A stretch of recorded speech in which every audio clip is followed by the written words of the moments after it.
You push play. Okay, it's going. You see the red? Yeah. Yeah, and it's counting. Okay, as long as that counter is going, it's recording. Is that am I saying that right? Yes. And so here's the deal.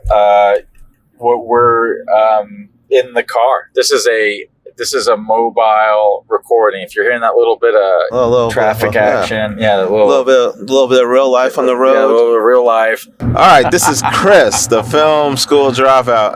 Okay, of course, I'm here with the incomparable Rogue Cape. That's right. And this is Cape C3. Been at the movies with Black Widow.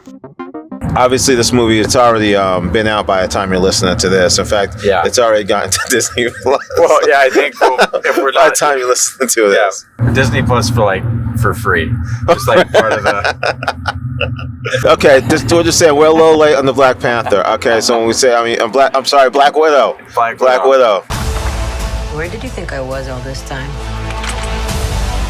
We have unfinished business. We're a little late on the Black Widow. I'm sorry. But we're here and we're going to talk about it. Yes. This is an interesting one because this is going into this. I think you and I were talking about it before this is the first. It's coming out after Endgame. Yeah, we have the known quantity of Natasha has given up the ghost. She's no more, and now we have this sort of like what. In a way, she's back, an epilogue film. Which I mean, going into it, it's new. It's a new idea because they haven't done that before. But after watching it, I think it's a great send off when you saw Endgame and she takes Gamora's place. She takes Gamora's place and she dies, and then you see nothing. To me, that was the biggest surprise when I was watching Endgame.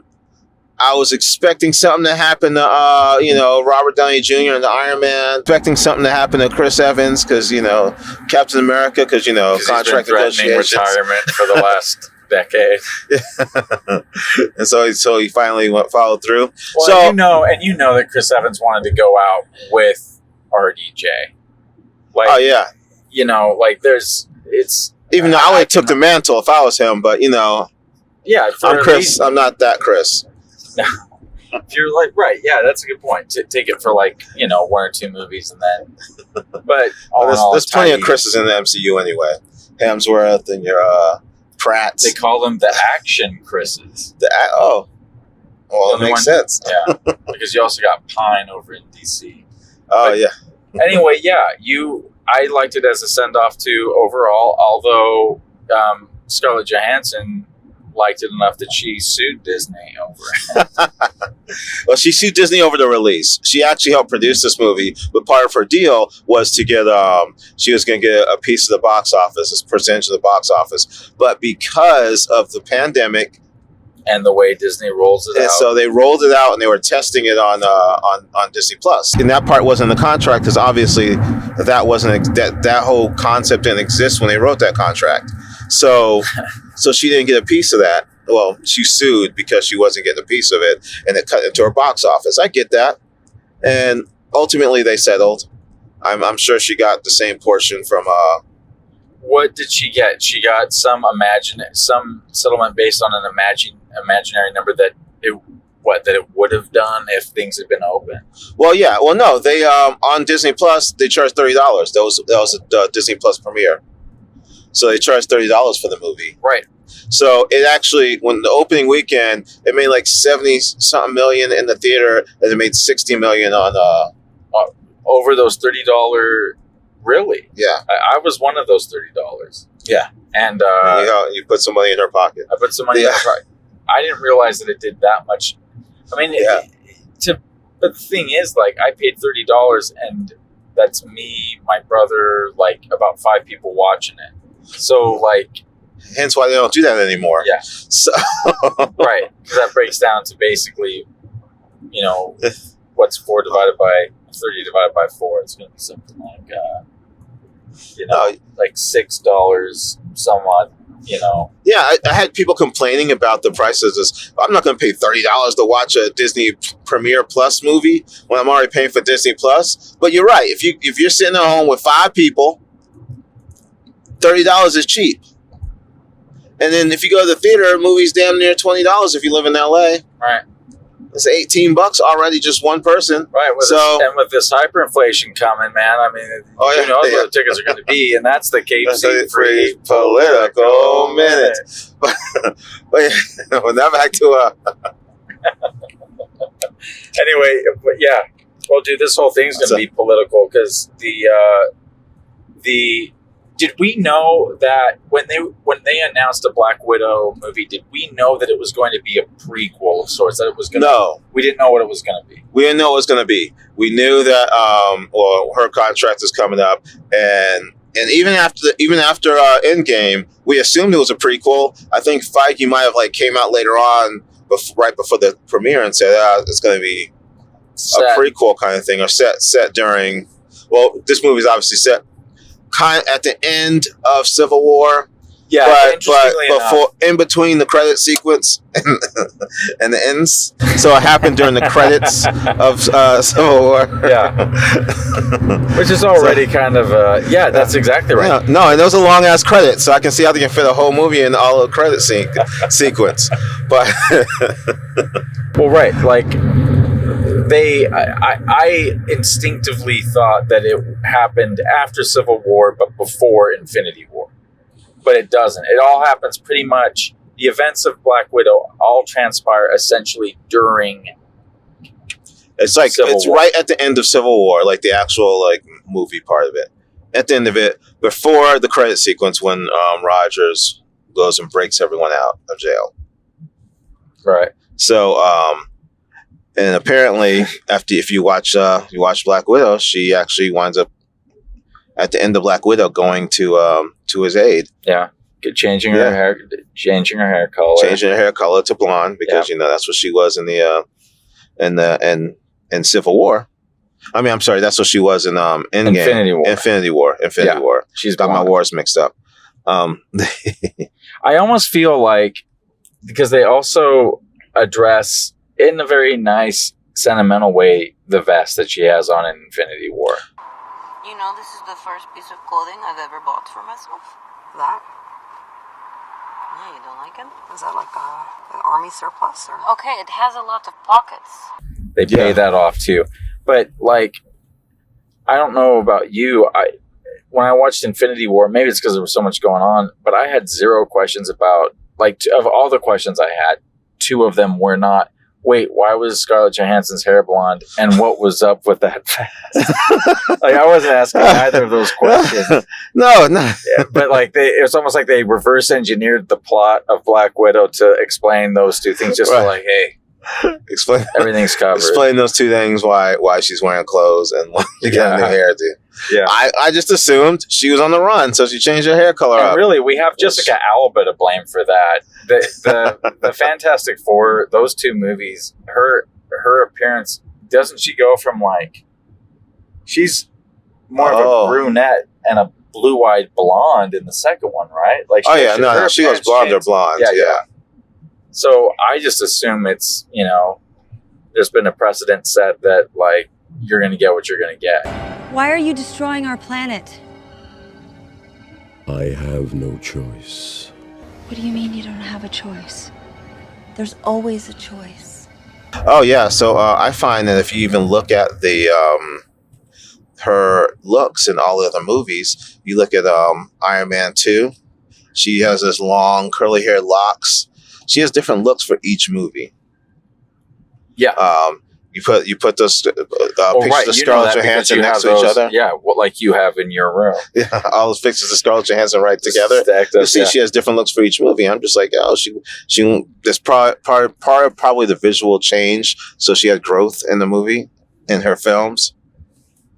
So no, but I think that's. I mean, her producing this one because I saw that she actually took on the producing side of this. Is this the first time that she's done that? Yeah, well, I guess this being this involved, because it's probably part of her deal. She wanted to send this character off, so she got the movie, and that's why she was kind of close to it. And I feel like she really dived into this character, and she made this character's backstory real. Yeah, and I would actually say that of all the Marvel movies, this is the most personal feeling one of all of them. Right? Is that No, I agree. You find out that, that her just we know her as an orphan that's been trained in the Red Room and been trained as an assassin since a kid. But one of this mission that's at the very beginning of this movie, where it's her and her family unit. They're playing spies, but they stayed in Ohio for 3 years, living as just a regular family as a kid. Yeah. This is the opening of the film. Yes. And this winds up being her only family that she's ever had. Yeah, she's kind of doing a thing like the Americans, right? Where they're like pretending to be an American family, but they're this like. Although she and her sister, Yelena Belova, the Florence Pugh character. Yes. Like she was amazing. Go ahead. Yeah, she's a winner in this, man. Why do you always do that thing? Do what? The thing you do when you're fighting. And this thing that you do when you whip your hair when you're fighting with the arm and the hair, and you do like a fighting pose. It's a fighting pose. You're a total poser. I'm not a poser.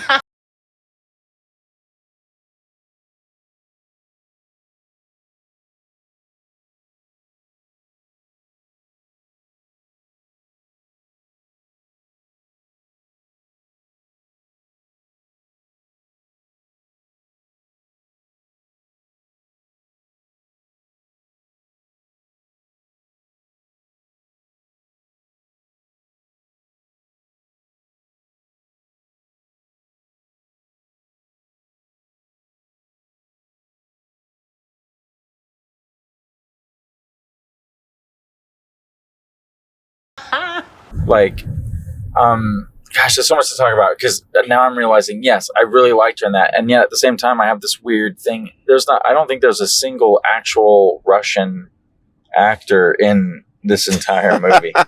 For how much? I mean, this is just a quick list of some of the last names of the characters in this movie: Shostakov, Vostokov, Romanoff, Belova, and Dreykov.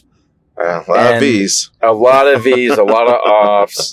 But it's like, the cast is like, it's just like Florence Pugh, David Harbour.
For Scarlett Johansson, Ray Winstone, Rachel Weisz, not a single Cossack among them. Do you know what I mean? It was just, and like they all did great, but at the same time, I was like, I can never tell where that authenticity push applies, where it does and doesn't. Right.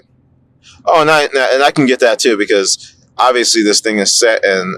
It's set with Russian characters pretty much. So it's just interesting. And dude, as a guy that like it's cool to give an actor the opportunity to take on an accent and try to embody something else.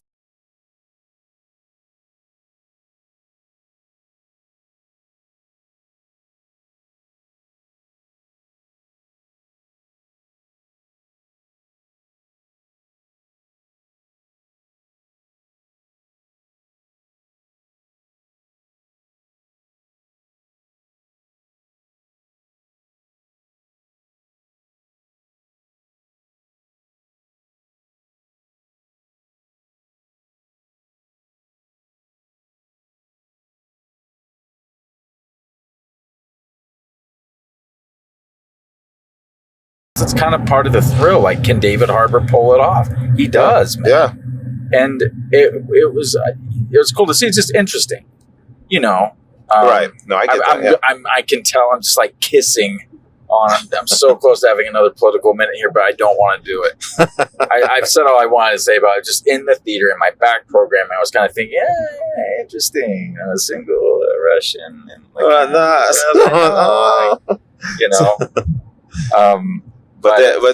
all the accents were just fine. Accents were great. They're fine, yeah. Even fun, man. Like, I gotta say, it's a real Florence Pugh, man. I thought she was amazing. Right.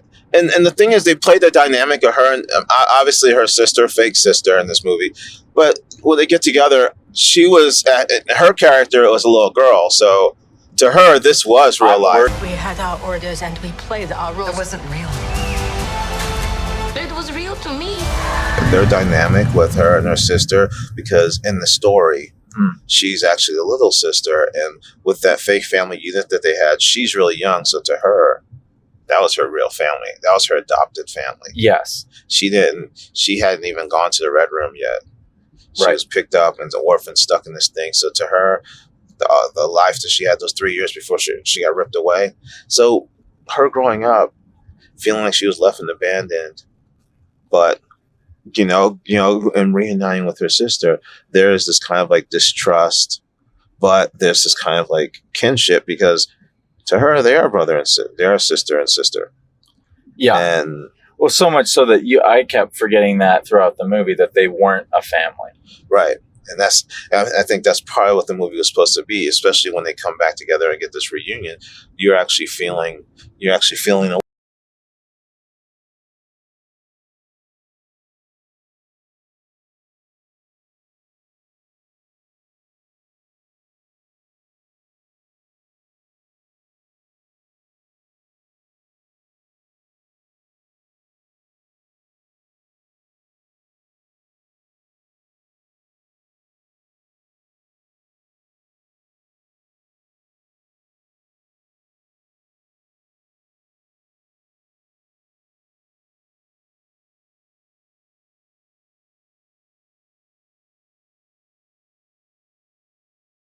love a little bit, even though they were fighting each other. Right.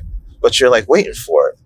But they were never really a family. But it was the movie started off great because they just start in the middle of this family, and then you kind of just slowly reveal that they're on a mission, and then they get broken up, and so.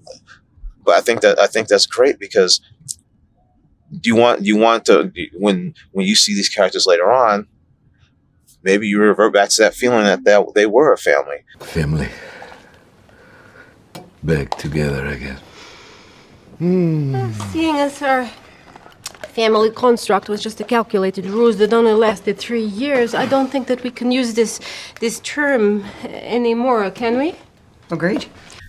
Yeah. To me, I feel like... Yeah, no, I think I see what you're saying. Like, it does kind of address, like, how do you define a family? And, yes. And I mean, that's something that's been explored.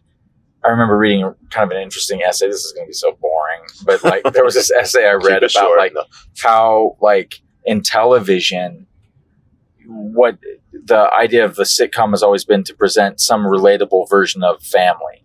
And in early television, it was an actual family. And then it moved to The Office because a lot of Americans were working more. So the family became your workspace family. And that's what sitcoms were about. And it was just an interesting essay that was kind of looking at the past of American television and, using it as a metaphor for the modernization of the American family. And in a similar sense, I can't fully connect this, but like the Black Widow does a similar thing in that by the end, I mean, you definitely feel like, dysfunctional, sure, but a family, absolutely. Yes. Just as dysfunctional as some other families. Which is going to fuel a lot of, like, Florence Pugh's character is going to use that to, I'm sure, fuel her, what drives her in the Hawkeye series. No, I'm intrigued. I thought part of the reason when they gave Jeremy Renner a Disney Plus show and Scarlett Johansson a movie, I thought there was a chance that Renner was like, look, man, you can't give her a full feature film and then just me this miniseries on what's this, Disney Plus? They were like, and I'm like, all right, you know what, we'll give her a feature, but we'll stream it at the same time.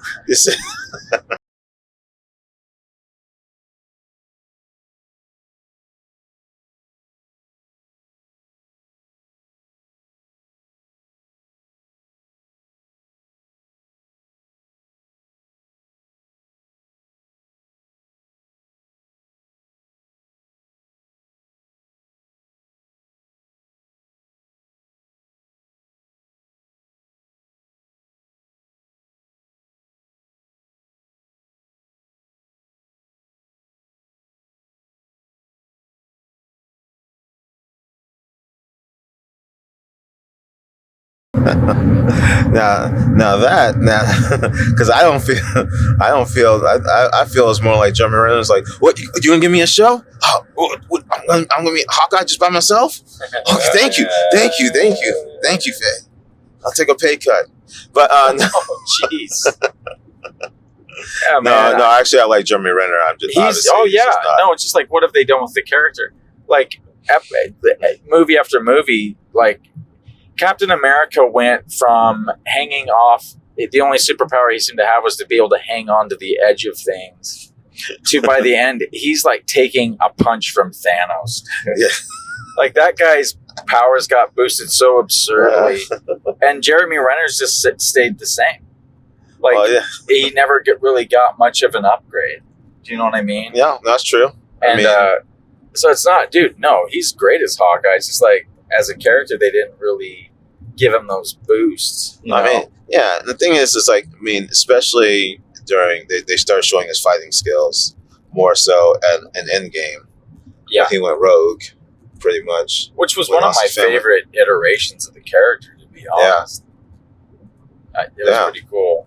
But talking about Black Widow. Yeah. They're a family. And they get broken up.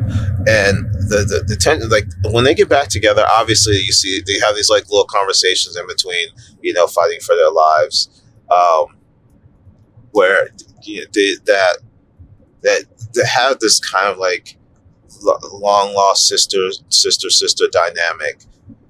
Sometimes she's Black Widow, Scarlett Johansson, Natasha. She half the time says, "You're not my real sister. It's not wasn't real family," because at her age she was jaded. I tell people my sister moved out west. You're a science teacher. Your husband, he renovates houses. You're thinking about moving, but you're gonna wait until the interest rates go down. That's not my story. And the fact that she was ripped away from this, she has a lot more animosity. She was more closer to a teenager at that time. Well, I think what happened is Natasha leaves all of that. She joins the Avengers. She becomes an Avenger. And Yelena stays with the Red Room as a Black Widow. In fact, when the story of Black Widow in the movie picks up, that's what she's doing. She's operating as a Black Widow, right? Yes. And so it's not until Yelena is exposed to an antidote to the mind control drug that all Black Widows are subjected to, so that they, and we don't know which vaccine. Well, so we don't know which one it is. We don't know which one it is. Sure, it wasn't Johnson & Johnson. No. I let me put it this way: I certainly hope it's not the Johnson & Johnson. And J&J, just that thing going dormant. But anyway, Yelena is exposed to an antidote, which kind of opens her mind. Then Yelena sends the antidote to Natasha, right? But kind of not with any kind of return address. And lets Natasha know that, to take a look at it. With a picture that they at the very that's right. They had the little picture. They had pictures of them as family together, and it was like one of those four, those four things you take in the machine and they tore in half when they split up. Oh, and so she sent that back. So she's like, "Well, my sister's alive." I forgot about you guys because, I've been being an Avenger. But yeah, So she goes to Budapest, which we've talked about the vest, we've talked about the blonde hair, and the last thing that they seemed hell-bent on paying off was what Chris is arguing is a rogue line in Avengers, right? Yeah. Where Clint or Hawkeye says something to... Yeah, they were having banter. Hawkeye and Natasha were having banter, and they mentioned... Just like Budapest all over again. You and I remember Budapest very differently. From what Josh Whedon said, it was just a line that was put in. Yeah, well, to show their familiarity and banter. Any spy movie, espionage movie like that, if two agents have history, for some reason, it's in Budapest. And I will say Budapest. Right. I know there was this thing in the movie, it was like Budapest. Because it's Budapest. Well, you got to throw that little bit of Casablanca on it, that little bit of Budapest. Sham. That's just a little Budapest. Yeah, see our little local snow. Budapest. I don't know if there's no gangsters in Budapest. No gangsters in Budapest. Bootlegging out of Budapest. That's getting a little Walter. What's the guy from Walter Matthau? Jaguars came this way. But anyway, so they go to Budapest, and we find out what happened in Budapest. And what happened in Budapest is that the head of all the Black Widows is a guy played by Ray Winstone. I think his name is Dreykov. And Drake, what happened in Budapest is that Clint and Natasha go to assassinate him. And Natasha does it, but in the assassination attempt also has to kill his daughter. Innocent daughter. And she does do it because in her mind at the time, the ends justify the means. So, and I do argue, and I will continue to argue that if I have to, Marvel's retro explanation of the throwaway line of Budapest is absolutely superior to Disney's historic reenactment of the Kessel Run. Yes. I mean, I've said this already. I will say Disney's and not Star Wars because Disney did that. There's no way that if you asked George Lucas what the Kessel Run was, that he'd say it was anything close to that. Yeah. I'm captain of the Millennium Falcon. Chewie here tells me you're looking for passage to the Alderaan system. Yes, indeed. If it's a fast ship. Fast ship? You've never heard of the Millennium Falcon? Should I have? It's a ship that made the Kessel Run in less than 12 parsecs. I still don't know what that was. That was just a chase to get out alive. Right, because when Han Solo says he made it in, 12 parsecs? What it says, right? He did it in 12 parsecs. I feel like he was like weaving through some canyon at an incredible rate of speed with incredible piloting skill. Right. Where what I remember is like he was basically in some monster's mouth for most of it, right?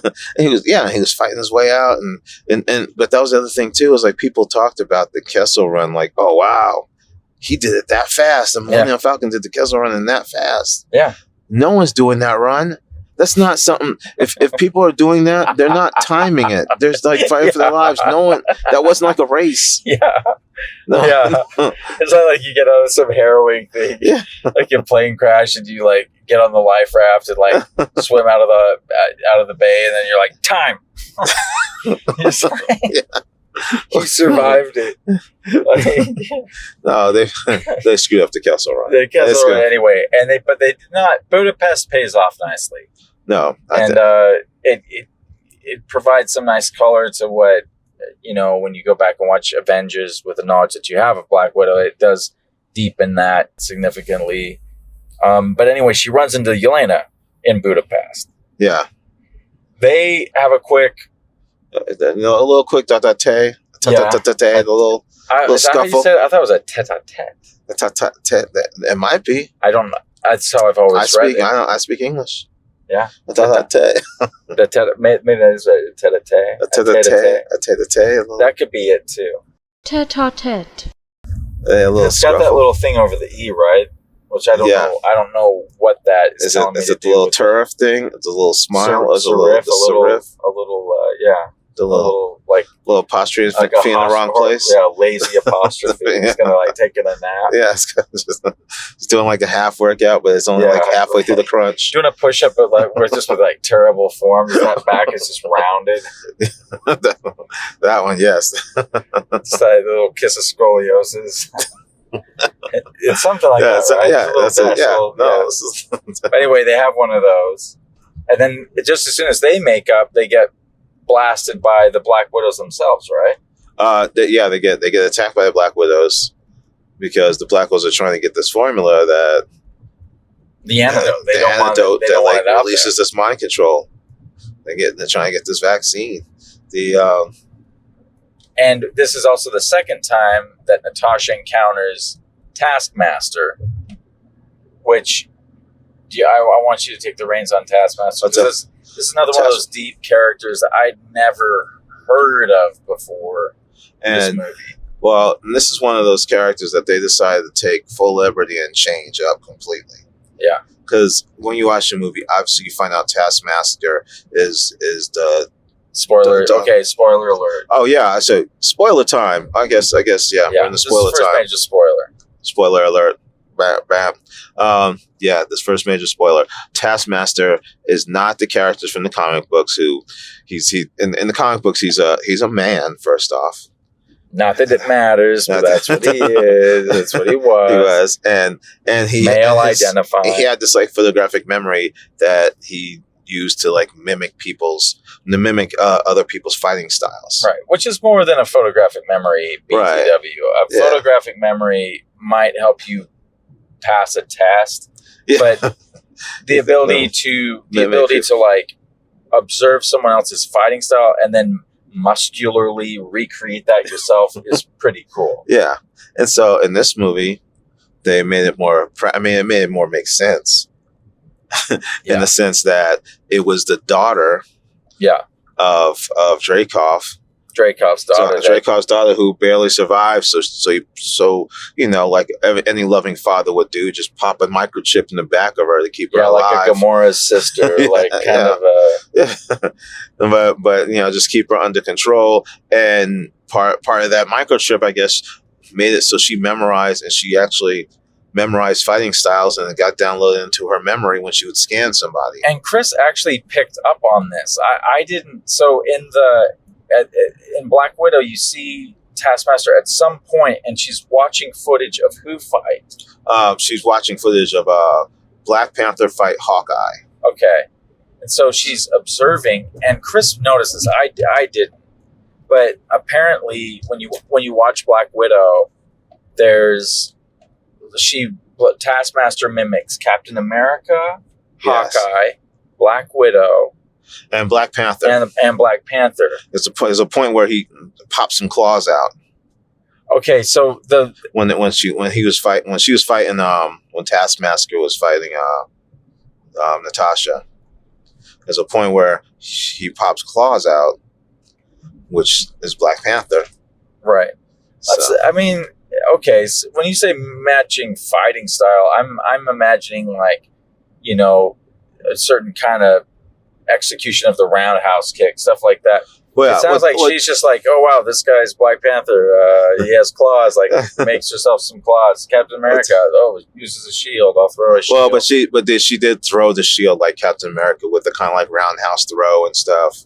Yeah, I know. At some point, I don't know how I missed all that. I just figured. Oh, and then but you saw the Hawkeye thing was probably a little foreshadowing for the Hawkeye series. Yeah, definitely not this one. You don't have to say definitely like that. Holy shit! There are arrows more dangerous than that one? And okay, so they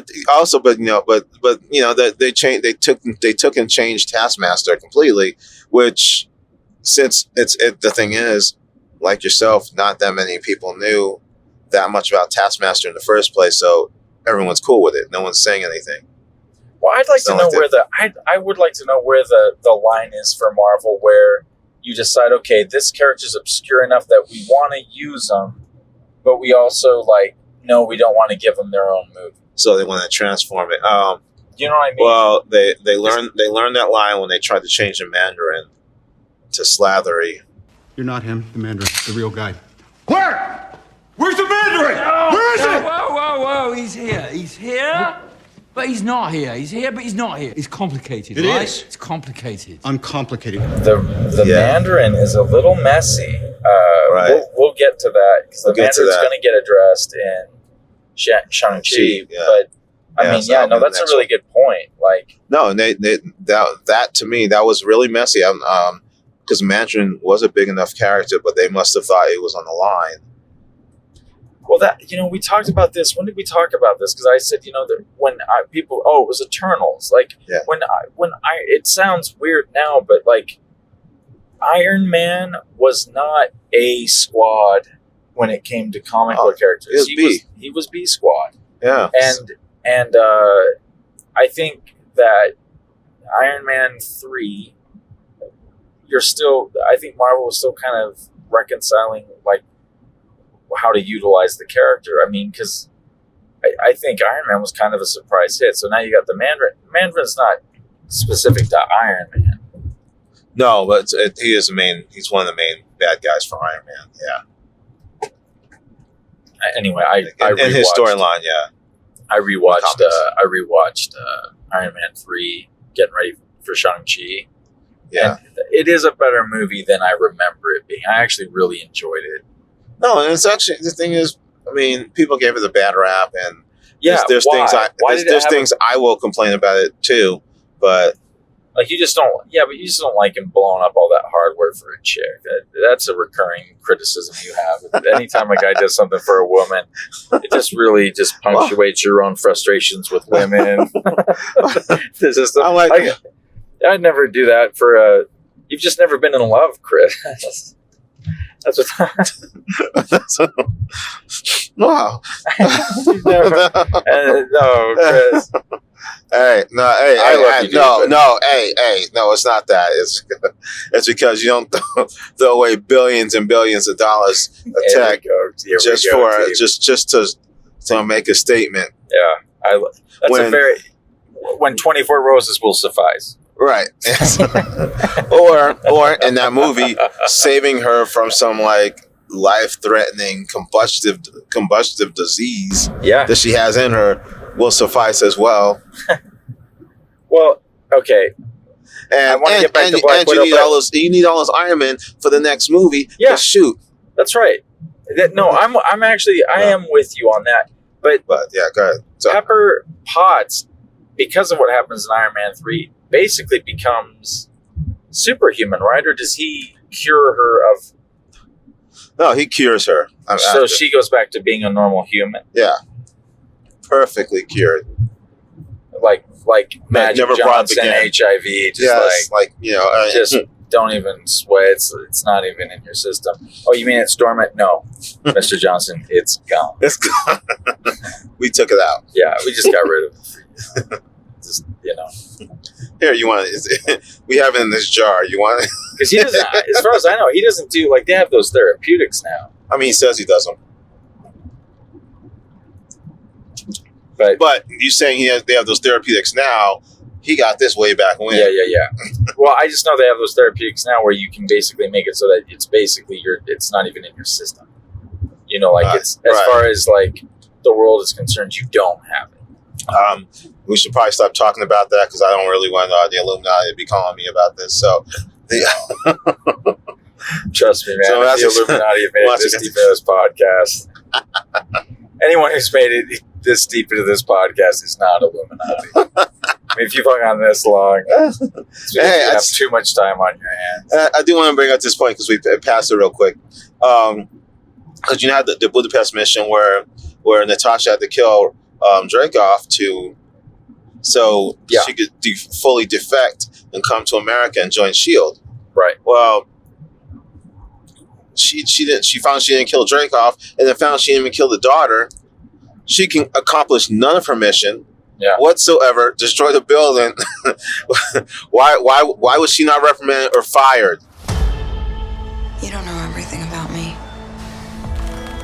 I've lived a lot of lives.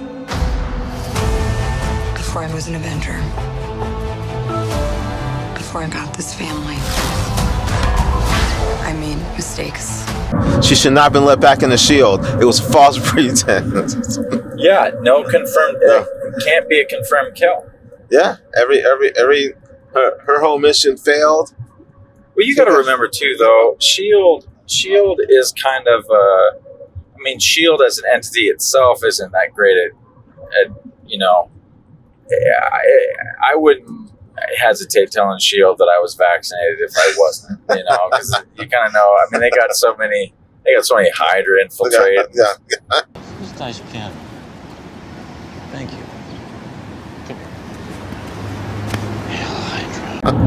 There's no way they're checking them for vaccines. Are you vaccinated? Yeah. Hydra. What? Johnson & Johnson. Oh, yeah. Okay. Well, if you say so. Dude, Shield's not a perfect institution, man. No. It actually makes perfect sense to me that you could bungle a mission that bad and be employee of the month over at Shield. That's why they shut down. That's why they shut down. That's why they shut down Shield. Well, because they've been bungling up for years. They shut down Shield because by the time it came time to shut down Shield, it wasn't even Shield anymore. It was completely Hydra. I mean, even when you read these like Easter egg articles and stuff about these movies, like half the time they'll go was working on a mission commissioned by Shield, which was actually Hydra at the time. I can't imagine. I don't know the exact timeline that Shield was not a compromised entity. It seems like it was almost the entire time. Well, yeah, which means that Nick Fury should never be in charge of anything. That's not Samuel L. Jackson. That's true. You know what I'm saying? Like the only thing that he like really had executed perfectly was his own personal SUV. That thing. That thing and Winter Soldier. Winter Soldier. That's one of my favorite sequences. Period. Yeah. Get me out of here. Propulsion systems offline. Then reboot, damn it! Warning: window integrity compromised. Like it did also punctuate how like my Siri is just so far from what I want it to be as a voice controlled. I mean, Jarvis is too much to wish for, but like that scene makes me think Siri can. Come on, girl, you can do that. Well, right? You can't do. Yeah, dude. If I tried to use Siri to operate all that stuff, it would end up like I'd be like Siri, enhance window shield strength by 100%. Okay. Rolling down windows now. Rolling down windows. Wait, no. Roll the windows up. Oh, okay. Locking you up. No, not me. Hey, Siri. Siri. Okay. Playing Don't Stop Believing by Journey. No.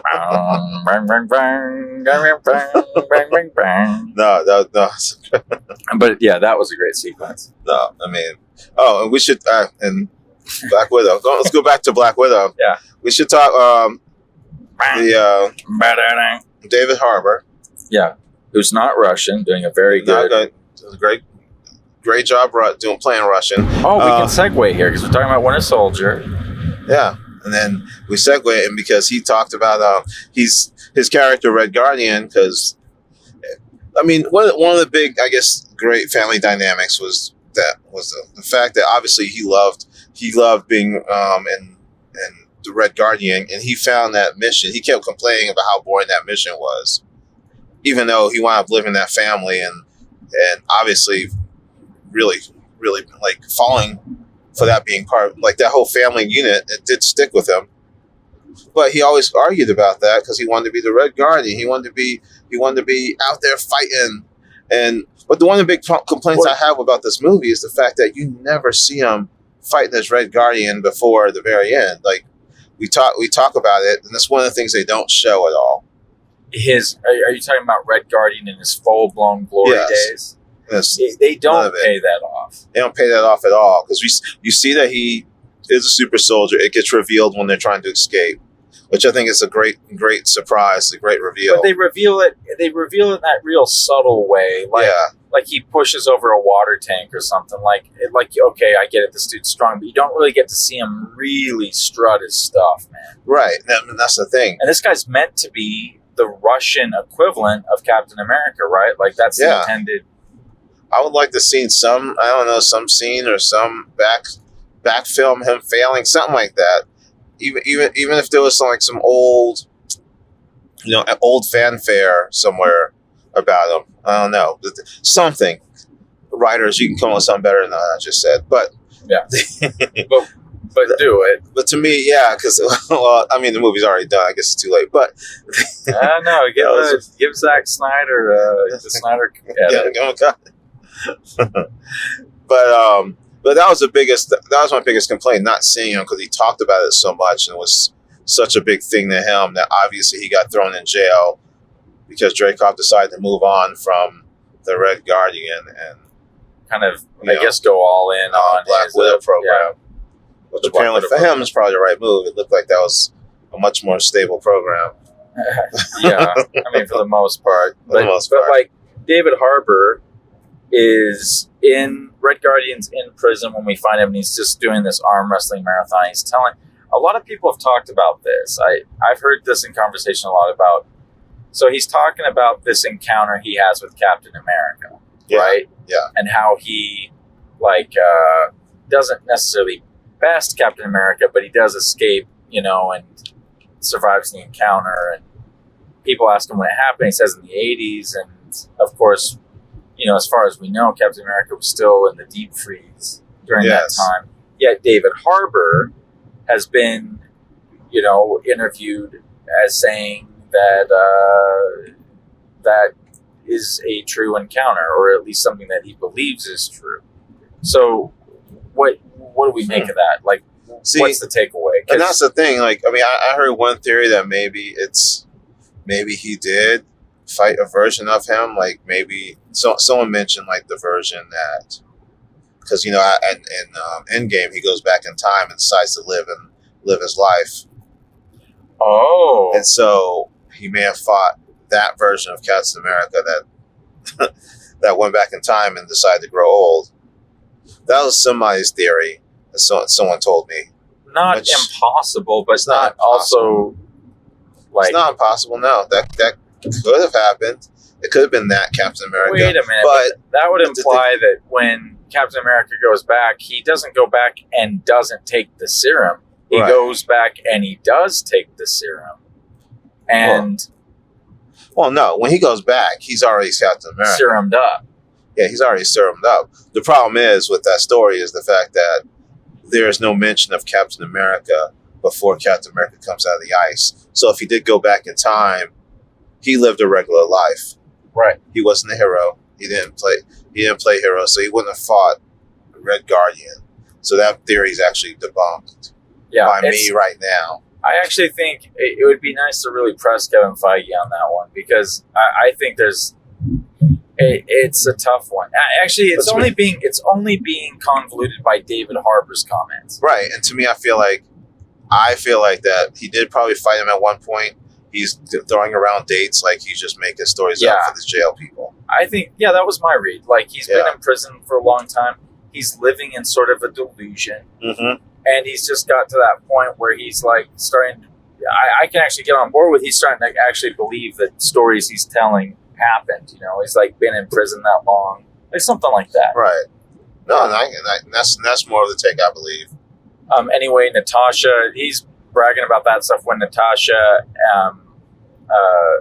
breaks him out. Yeah, breaks him out. Yeah, with Yelena, and a pretty cool sequence there.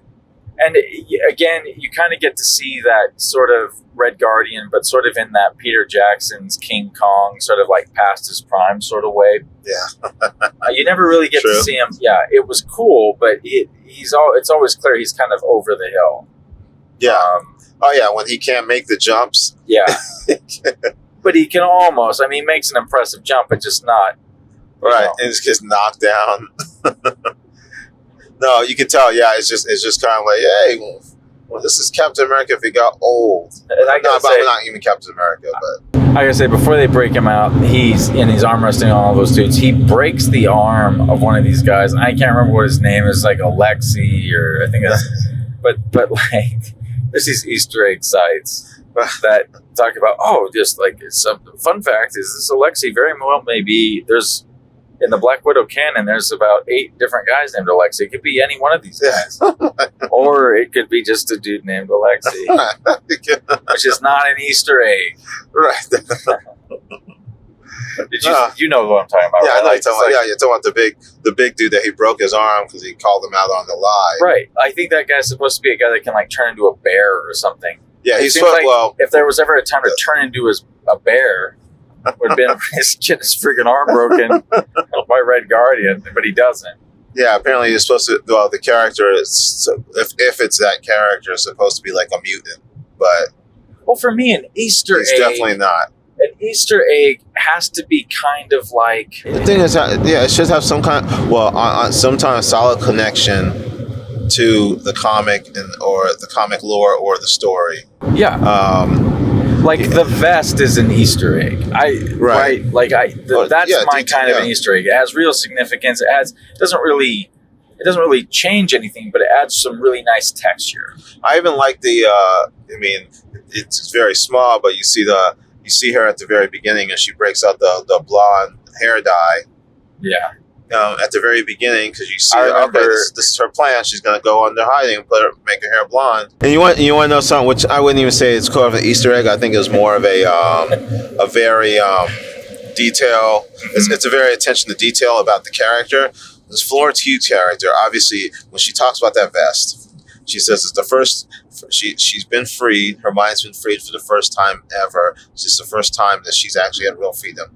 And she goes off and buys herself this vest. Later on, at in the after credit scene, when you see her, she's wearing all this like extra clothes. She has like 10 rings on. It feels like the character just went on a shopping spree with no sense of style. Yeah, that sounds like me. I feel like it was part that attention to detail to the character was the fact that I'm free, I can buy what I want. I'm gonna look and see something, and that's just she probably did. She probably traveled around, just bought trinkets, bought it or crap. Stole it. But it sounds like she had a job at the end. So yeah, that's right. Because and this is kind of an interesting thing. I wasn't ready to go here, but I guess we're here. Like Julia Louis-Dreyfus shows up in one of the oddest. It's almost an unintentional reverse cameo because we've seen her already in Falcon and Winter Soldier. Well, these boots are not made for walking. Valentina Allegra de Fontaine. Actually, it's Contessa Valentina Allegra de Fontaine. I know it's hard, but I don't like to repeat myself. So you can just call me Val. But don't call me Val. Just keep it in your head. And kind of got some development on her character. But what was intended to have happened was we were supposed to see what we see at the end of Black Widow first, which is odd because there's no context given as to who she is in the Black Widow cameo. She's just, at first, she might as well be her character from Vice. You know, actually, you just don't know who she is. You know that she's clearly in a position to give her a job, and that maybe Disney was hoping, or Marvel was hoping that there'd be, a summer of speculation before they clarified it with Winter Soldier. But I would actually argue that the way it rolled out accidentally, where you get to see her, and it makes that cameo land a lot more. I think so too. I think their plan probably was to tease it. Yeah. Have your speculation, and it's more of an intro in Captain America and Winter Soldier. And 2, it was probably to draw people to Captain America and Winter Soldier because they were trying to draw people to Disney Plus. But I agree. How it rolled out, I think is probably better. Yeah, we see her, and then when we see her at the end, it's like, oh snaps! Oh yeah, right. She's not just a TV character. What's her? Do they call her Madam Hydra? They don't call her that. In the comics, she winds up being Madam Hydra. But it's Contessa's Valerie. Contessa Valentina Allegra de Fontaine. We're going to have to dub that in later. Contessa's Valerie. Contessa Valentina Allegra de Fontaine. Fontaine. It's Valentina Allegra de Fontaine. Valentina Allegra de Fontaine, yes. Yeah. But call her Val, but do not call her that. And that cameo also serving to kind of set up some of the plot of what I'm guessing is going to be in Hawkeye. Yeah. Because she says that the Hawkeye's the reason for her death. Where do you put it in the canon? Like, I think my all-time favorite Marvel movie is Infinity War. You can argue that. Like, I'm not saying it's the best. I just think it's the one I like the most. I just liked it a lot. Yeah. Honestly, Infinity War is one of my favorites. I'll go up there. It's up there with Winter Soldier, like most people say. Most people say. I said that when we were seeing that, and you've never let me live it down. I said, you know what? This might be one of the best Marvel movies I've seen. When we were watching one, so I leaned over you during the movie and said that in your ear. And I agreed with you. Yeah. But I mean, I wouldn't let you live it down for other reasons. Darn important. But Black Widow, where do you put this? See, this is the thing. Like, it kind of, honestly, it was good, but I kind of, and even though it's a nice send off, not completely, but like the story was just so separate that if it didn't happen. Well, yeah, it's kind of like it's like a 2-hour, really cool, high action, high octane in memoriam. You know, I liked it a lot, but it's just when I think of like when I'm trying to rank it, like, am I going to put it? I'm not going to put it over Civil War. I'm not going to put it over either the Spider-Mans. I'm not going to put it over Guardians 1 or 2. I guess. Do you know what I'm saying? Like, I have a hard time placing it.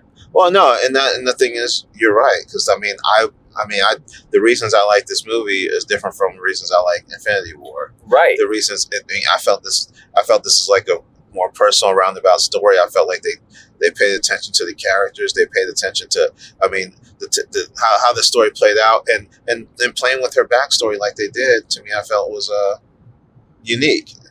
Taking something that could have been contrived and made it unique. This little family, this kind of family unit that was created from created from them being spies and created from such pretty much evil that was all around her, and they found these 3 years of life.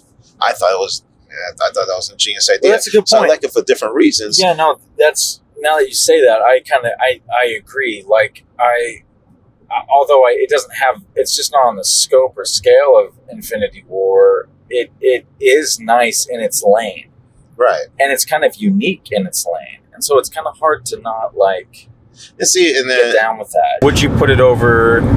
Black Widow. Would you put it over Captain America? The first one. Oh yeah. I think I might too. Yeah. I think I'd put it over Thor too.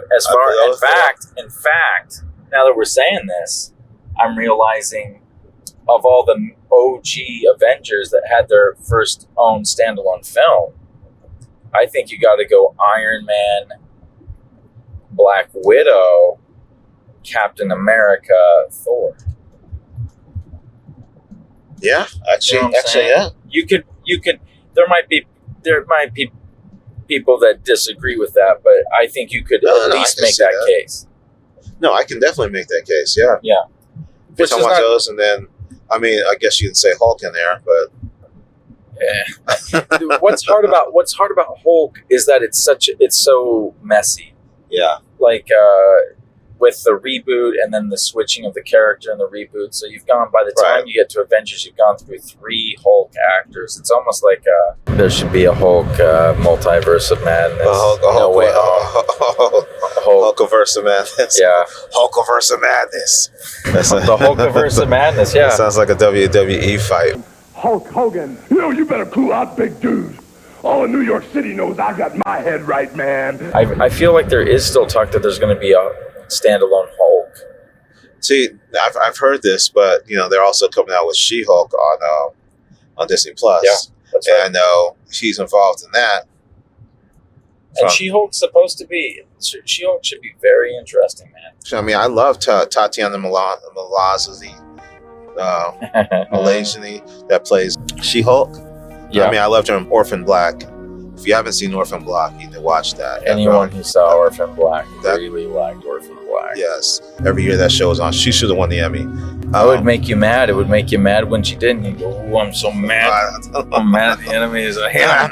I hate him like I hate King Koopa." Yeah, I hate that King Koopa. Koopa. He does hate King Koopa. Oh, dude. In that movie, I guess Joss Whedon got in some hot water because there was some line that he gave Scarlett Johansson. Why did I do that?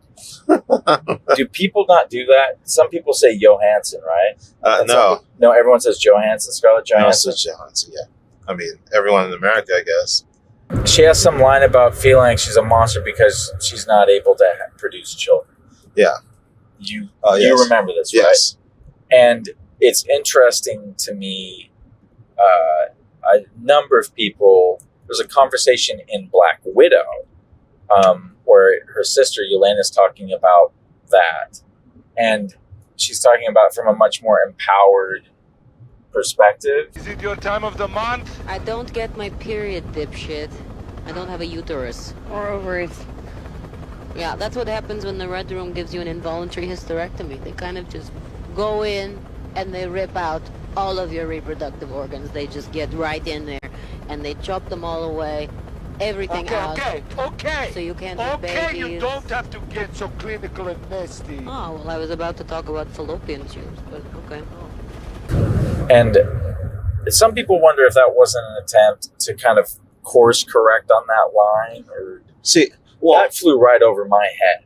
Her backstory is the fact that she went to a Red Room, and that's one of the things they take away the children. Hysterectomy. Yeah. Right. Killing is the most important. You're not going to have getting pregnant and not getting away, so they get rid of that.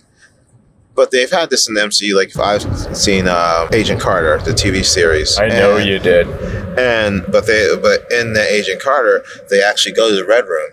She actually goes to the Red Room because she's dealing with another Black Widow agent, and they kind of like go into it a little bit. As far as continuity goes, because I kind of feel like Agents of S.H.I.E.L.D. and Agent Carter, yes, they were TV shows, yes, they were tied to the MCU, but kind of loosely. Well, with Agents of S.H.I.E.L.D., they were actually a little more connected, but it became more looser in the sense that the TV show was more continuing from the films. It wasn't technically reciprocated on the other end. Yeah. Meaning that something that happened in the movie, the TV show, the Agents of S.H.I.E.L.D. would deal with would it. Echo it, but the movies wouldn't echo the events of Agents of S.H.I.E.L.D. Exactly. Now with Agent Carter, that was set back at the beginning of S.H.I.E.L.D., so none of that's all technically It could operate canon. kind of sovereign. It's just all part of the development of how S.H.I.E.L.D. began. I remember you saying for the longest time that if you could have any job, it would be as an agent of S.H.I.E.L.D. But is that agent of S.H.I.E.L.D. like already compromised by Hydra? Is that what kind of S.H.I.E.L.D. do you kind of see yourself working for? I see myself working for the S.H.I.E.L.D. that I mean, as far as I can tell, before S.H.I.E.L.D. knowing was anything about Hydra. Well, no, that's what it feels like. I mean, they were in there early, man. I mean, it's almost like it was their idea, and then for a minute, it actually had enough people in there that believed in it sincerely enough. It actually was what it pretended to be. So you think it started out Hydra, and S.H.I.E.L.D. was just the cover. Yeah, I'm saying it was kind of while you were sleeping. Took over. The cover ended up becoming kind of what it really is. It felt good to help people out, and it felt good. Maybe this isn't so bad. Okay, so kind of like how Black Widow's cover story as their family, and their family was a cover, but to Florence Pugh, to her character, it was real. Yeah, almost like when S.H.I.E.L.D. was a real thing for like a day. And screw this. It's more fun to get Gary Shandling. Right before they got Hydra'd up. Yeah, Gary Shandling in his cloak. He's like, what do you wear when you're in Hydra Like, when you're having like a secret meeting? Do they have like cloaks, like a wizard wore, anything like that they wear? Do you show up in like jeans and a t-shirt? Oh no, you just show in your regular garments. You show your street clothes. Yeah. Any Hydra meeting? Yeah, I will say real quick too that big action scene at the end when she's fighting in the middle of the sky. Yeah, that was high intense action to me. Yeah, it was. Chris was right back in his popcorn doing that. I mean, that was some high intense action. He bottomed out his popcorn. No, the action sequence was great. Cool. I mean, yeah, it's just. I'll say this. Yeah, no, we didn't. I mean, I don't know what there is to say about that action sequence. It was, it was killer. That was, and it was within context of the story, man. Like it wasn't. It was like it was the way it was filmed. It was the way that action sequence, the story of that action sequence was told, was what made it so dope. And it really is a great finale. I'll say this for Black Widow. I saw it with you. I paid the $30, and I like that I own it. Like, you know what I mean? Like, I'm okay with it. I have zero buyer's remorse, which I think is saying something. Yeah, that's true. And I mean, the thing I was going to say is, like, the action sequences are great. I mean, but the thing I like about this mostly is the personal story. You really get to dive into Natasha and Scarlett Johansson being a producer on this show. Really cared about making this character. Yeah. Making this character like true and real, and gave her a good send off. And in a similar fashion, Hugh Jackman with Wolverine, yeah, like it just they cared about the character, and it really showed in that movie. And you can feel that. And so yes, Black Widow, check it out. Oh, and all right, so hey, this has been KFC Free. We've been at the movies. Until next time.